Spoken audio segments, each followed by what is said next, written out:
And gold buyers, మీ కష్టాల్లో నమ్మకమైన మీ ఆత్మీయ నేస్తం.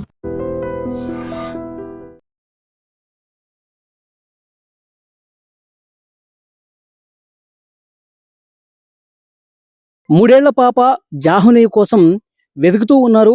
వారం రోజులు అవుతుంది కానీ కనిపించలేదు. అయితే ఆ పాపకి కాళ్ళకి పట్టీలు ఉన్నాయి, వెండితో చేసినటువంటి పట్టీలు అవి.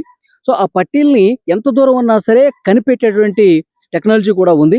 సో డిస్టెన్స్ లొకేటర్, ఎస్, దాని గురించి క్లియర్గా మనకి ఇన్ఫర్మేషన్ అందించడం. ఎందుకంటే ఈ పామాయిల్ తోట మొత్తం ఎక్కడ వెండి వస్తువు ఉందో కనిపెట్టారు. ఈరోజు ఉదయం కొండ వరకు వెళ్ళి మొత్తం వెతికేసి వచ్చారు. వారితో మనం మాట్లాడే ప్రయత్నం చేద్దాం. మీ పేరు సార్? నా పేరు నమస్తే అండి. నా పేరు అఖిల కృష్ణమూర్తి. నేను ఆస్ట్రాలజర్ని. అలాగే నేను bore points, soil test, mining research వర్కులు చేస్తుంటాను. ఓకే. సో ఇందులో భాగంగా మనకి ఇక్కడ ఈ అమ్మాయి పాపం తప్పిపోయిందని ఎవరికి వారే పోలీస్ డిపార్ట్మెంట్ వాళ్ళు కావచ్చు, లేకపోతే స్థానికులు కావచ్చు, లేకపోతే మీడియా కావచ్చు, అందరూ కూడా ఎవరి ప్రయత్నాలు వారు చేస్తున్నారు. ఇందులో భాగంగా వాళ్ళు చేసే ప్రయత్నాలు చేస్తూనే ఉన్నారు. కానీ అలాగే మనం కూడా ఏదో ప్రయత్నం చేయాలని, అమ్మాయి దొరకాలనే ఆశయంతోనే నేను నిన్నే క్యాంప్ నుంచి వచ్చాను. వచ్చిన వెంటనే తెలుసుకుని వాళ్ళ ఉదయం ఇక్కడికి వచ్చి మిమ్మల్ని పోలీసులు అప్రోచ్ చేయారా లేకపోతే మీ అంతటి మీరే వచ్చారా? నేనే వచ్చాను. నా అంతటి నేనే వచ్చాను. ఎస్ఐ గారికి ఇలా చెప్పాను.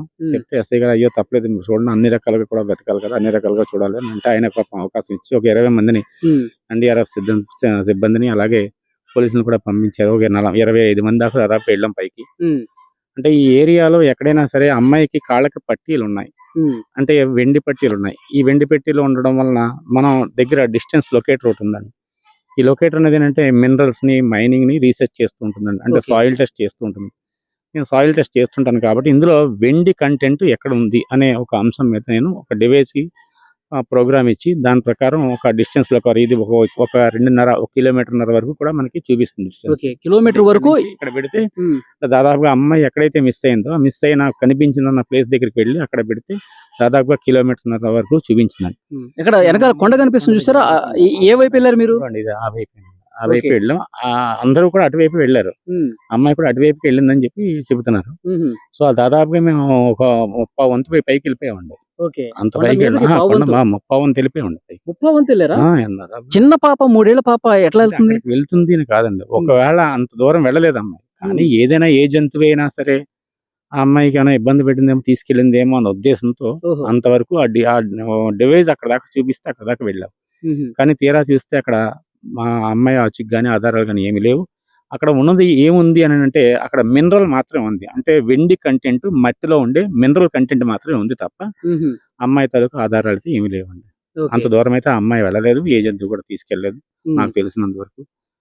మరి ఆ పైన ఇక్కడైతే పైకి మీరు ఒకవైపే చూశారు కదా, ఆ మెటల్ డిటెక్టర్ అనేది మొత్తం 360 డిగ్రీస్ చూపిస్తుంది. మొత్తం రౌండ్ అప్ అండి. ఎటు చూసినా 1 కిలోమీటర్ రేడియేషన్. ఇప్పుడు ఇక్కడ డివైస్ ఇక్కడ బిగించామంటే ఇక్కడ నుంచి 1 కిలోమీటర్ రేడియేషన్ వరకు ఎక్కడ ఉన్నా సరే ఒకవైపు ఇటువైపు చూపించింది. మరి ఇక్కడ వీళ్ళ ఇంటి దగ్గర వాళ్ళందరి దగ్గర కూడా వెండి ఉంటుంది కదా, వాళ్ళది చూపించింది. అంత దూరం నుంచి ఇది చూపిస్తుంది, అది చూపిస్తుంది. మరి ఏమో ఒకవేళ ఇన్కేస్ ఉండొచ్చేమో, మన ప్రయత్నం మనం చేయాలి కదా అనే ఉద్దేశంతో మనం పైకి వెళ్ళడం జరిగింది.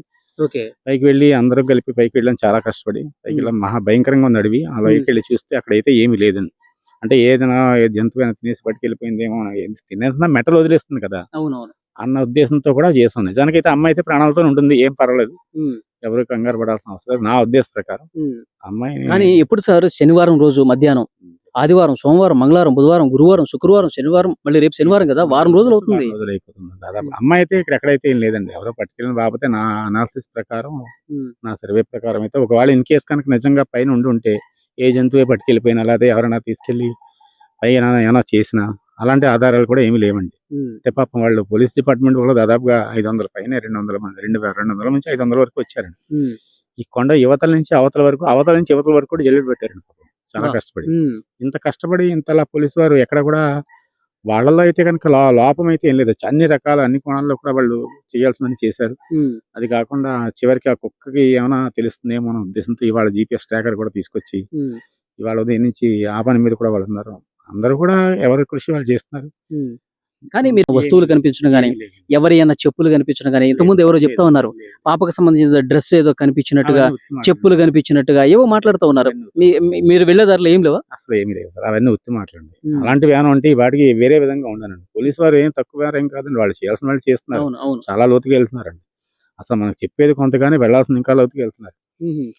అయినా వాళ్ళు అలాంటి ఆధారాలన్నీ ఏం లేవండి. ఇవన్నీ ఫేక్ వార్తలండి. న్యూస్ లో కూడా చాలా మంది చాలా తేడాగా చెప్తున్నారండి. ఓకే. వాళ్ళని అంటే ఇబ్బంది పాప ఇదే దారిలో కదా సార్, ఇదే దారిలో నడుచుకుంటూ పోయింది. కానీ ఆమె నడుచుకుంటూ పోయినా 3 సంవత్సరాల పాప, 3 సంవత్సరాలు కూడా నిండుగా లేవు. ఆమె ఎంత దూరం నడుచుకుంటూ వెళ్తుంది? పక్కన కుక్క, వాళ్ళ పెంపుడు కుక్క కూడా ఉంది. దాదాపుగా ఇక్కడ ఫెన్సింగ్ అనేది ఉందండి. అది ఉమ్. అంటే వాళ్ళ తండ్రి అలా అటు ఇటు తిరగడం కూడా వెళ్ళడం మళ్ళీ వెనక్కి వచ్చేయడం, ఈ తోటలో ఇక్కడే సరౌండింగ్ రౌండ్ లో వెళ్ళడం.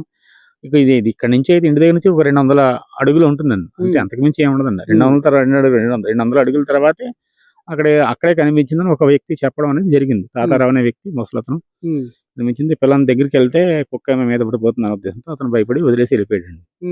ఇక్కడే తిరుగుతుంది కదా, ఇక్కడే ఉంటుంది కదా అని. ఏదో జరిగిందని మొత్తం మీద. అయితే నా ఉద్దేశ ప్రకారం అయితే పైకినైతే ఏమీ లేదని, పాపం వాళ్ళు చెక్ చేశారు, మనం చెక్ చేసాం, వాళ్ళు ఎక్కడా కూడా వదలలేదని పోలీసు వారు. పాపం అన్ని రంగాల్లోనూ పోలీసు వారు అయితే చేసిన కృషి అంత ఇంత కాదండి. అంటే ఈ తోటలోకి కొంతమంది పని వాళ్ళు కూడా వస్తూ ఉంటారు, బయటికి వెళ్తా ఉంటారు. వాళ్ళని కూడా విచారించారు, ఏమీ కనిపించలా. బయట సీసీ ఫుటేజ్లు చూశారు, ఏమీ కనిపించలా. అసలు ఏం జరుగుతుంది? ఏదో జరిగిందండి మొత్తం మీద. అయితే ఏం జరిగిందని చెప్పలేకపోతున్నాం కానీ ఏదో జరగడం మాత్రం జరిగింది. ఏదైనా నా ఉద్దేశ ప్రకారం అయితే కనుక, నా అనాలిసిస్ ప్రకారం సర్వే చేస్తే అమ్మాయి అయితే బయటకు వెళ్ళినట్టే లెక్కండి. తోట నుంచి బయటకు వెళ్ళింది, ఎవరో తీసుకెళ్లిపోయారండి. అక్కడి నుంచి తీసుకెళ్ళిపోయి ఉండొచ్చు అని నా అభిప్రాయం. ఎందుకు ఇలా అని చెప్పకూడదు. బయట ఎక్కడి నుంచి అన్నాడు, అక్కడి నుంచి బయటకు ఎవరో తీసుకెళ్ళి ఉండొచ్చు. అంటే మనం అలా చెప్పకూడదు అని కూడా పోలీసు వారు చెప్పాలి. వాళ్ళ ఇన్వెస్టిగేషన్ వాళ్ళు చెబుతారు. ఎందుకంటే వాళ్ళు చేయాల్సింది అన్నింటికన్నా చాలా డీప్ గా వెళ్తున్నారు. అంత కష్టం. బయటికి ఎవరన్నా తీసుకెళ్లారు అనుకుందాం, బయట గ్రామం బయట కూడా సీసీ ఫుటేజ్లు, కెమెరాలు ఫుటేజ్లు ఉన్నాయా లేనా చేద్దాం. ఇప్పుడు ఏదైనా చేసేవాళ్ళు అనేక రకాలుగా చేస్తారు. లేని ఇప్పుడు పల్లెటూర్లు కదండి, ఎక్కడి నుంచి ఎటు వెళ్ళారు అన్ని కోణంలో చూస్తారు. నా ఉద్దేశ ప్రకారం 2 days లో ఇన్ఫర్మేషన్ రావచ్చు. ఇప్పుడు వారం అవుతుంది, ఇంకా 2 days లో తెలుస్తుంది అంటారా? పిల్ల అయితే సేఫ్, వారం రోజులుగా ఏం దొరకంది. నేనైతే చెప్పేది వాళ్ళకి తల్లిదండ్రులు చెప్పినా ఎవరు చెప్పిన పిల్ల అయితే సేఫ్ గానే ఉంటుంది. అయితే పైన అయితే ఏం లేదు, అమ్మాయికి అయితే ఎటువంటి ఏది జరగదని చెప్పి, జరగకూడదని మేము అభిప్రాయం పెడుతున్నాం. పిల్ల అయితే చాలా సేఫ్. అంటే ఏదైనా కక్ష కట్టుకొని చేసి ఉంటారు. ఎందుకంటే మనం కూడా మీలాగే ఇక్కడ అమ్మాయి పాపం తప్పిపోయింది, మనం చేయాల్సిన వరకు మనం అంతా చేయాలనే ఉద్దేశంతో మనం వచ్చాం తప్ప వాళ్ళ వ్యక్తిగత విషయాల గురించి మనకు తెలియదు అనే విషయాలండి. అది పోలీసులు మీ అంచనా ప్రకారం తోటలో అయితే అసలు ఏమీ కాలేదు అంటారు. తోట బయటకే వెళ్ళిపోయింది పాప. బయటికి వెళ్ళిందని నా అభిప్రాయం. అంటే వాళ్ళు మరి 500 మంది పోలీసులు ఒక చిన్న పాప కోసం మరి ఇన్ని రోజుల నుంచి వాళ్ళు ఎక్కడెక్కడ వదలకుండా పోలీసు వారు ఎంత కష్టపడుతున్నారు, అంత ఎదుగుతున్నారు, అంత పై దాకా వెళ్ళారంటే జల్లెడ పట్టినట్టు జల్లెడతో ఎలా పడతారు అట్లా అంత రిస్క్ తీసుకుని వెళ్ళారంటే. మీది ఎక్కడ సార్? ఇక్కడే ఈ ఏరియాలో ఉంటారా? ఈ లోకల్లోనే తిరుగుతూ ఉంటారా? నేను అప్పుడప్పుడు వస్తుంటాను. పొలాల్లో బోర్ పాయింట్స్ ఇవ్వడానికి వస్తుంటాను. ఎక్కువ నేను రైతు వారీగా బోర్ పాయింట్స్ ఇవ్వడానికి వస్తుంటాను. రైతులు చాలా మంది గవర్నమెంట్ బోర్లు కానీ. అంటే మీరు ఇక్కడ వాస్తవ్యులు కాబట్టి, అంటే ఇక్కడ ఏమన్నా తోటల్లో క్రూర మృగాలు గానీ, లేకపోతే అడవి పందులు గానీ మనుషుల మీద దాడి చేసే ఎప్పుడో ఒకసారి పూలు వచ్చిందన్న మాట తప్ప అలాంటివి ఏమి. ఎప్పుడండి, ఎన్నాళ్ళ క్రితం అది? అదే 5 నెలల క్రితం ఒకసారి, 6 నెలల క్రితం ఒకసారి ఎప్పుడో వచ్చింది. 6 నెలలు అంటే మొన్న మధ్య కదా? ఈ మధ్యనే. కానీ అది దానికి ట్రాకర్ పెట్టారు, అది ఇక్కడ లేదు రండి, అది ఎక్కడికో పోయింది. అది ఎక్కడ లేదు. అది ఆ ట్రాకర్ అవి ఉంచుకుంటాయా, తీసి పడేస్తాయా? లేదు, ఉంటాయి సార్. వాళ్ళు ట్రాకర్ పెట్టారండి ఆల్రెడీ. అంటే ఇక ఏరియా అయితే ఏం లేదండి. పులిలు అయితే ఇంపాసిబుల్, అది లేవండి. జంతువులు అన్న తర్వాత అయితే ఉంటాయి. అడవి పందులు అయితే ఇక్కడ ఉంటాయి, సహజంగా పాములు అయితే ఉంటాయి. ఇవే తప్ప అంతకు మించి ఏముండవండి. పెద్ద అడవి కనిపిస్తుంది, కొండలన్నీ కనిపిస్తుంది. మీరు అసలు కొండ ఎక్కుతుంటేనే మీకు చాలా ఇబ్బందిగా ఉంది కదా? బాగానండి, డిహైడ్రేషన్కి వెళ్ళాను. సరే, ఏదేమైనప్పటికీ కూడా నా ఉద్దేశ ప్రకారం అయితే కొండ మీదకి అయితే ఏమీ వెళ్ళలేదండి. అంటే నా అనాలిసిస్ ప్రకారం ఏ జంతువు అయితే బయటికి పట్టుకెళ్ళలేదు, పైకి వెళ్ళలేదు. కింద అయితే ఎవరైనా తీసుకెళ్ళి ఉండొచ్చని నా అభిప్రాయం. థ్యాంక్ యూ అండి. Right sir, thank you.